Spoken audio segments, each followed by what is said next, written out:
Hello everyone and welcome back to another tutorial. Today we're going to see how to activate Pluxee card. First thing first, download the Pluxee app or access the Pluxee web portal. Sign up or sign in using your ID and card ID. Then, if it's a physical card, make sure you have it with you before activating, and if it's a virtual card, it can be activated once your account is created using the login details from your email. To activate it in the app, open the Pluxee app and go to Wallet on the bottom of the screen.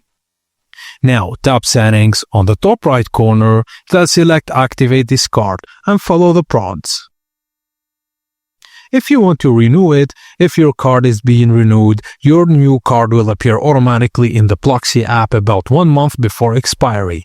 Do not activate the new card until you physically receive it within 10 to 15 working days to your employee's address. Just keep using your current card until then to avoid interruptions. Once activated, your card is ready to use instantly.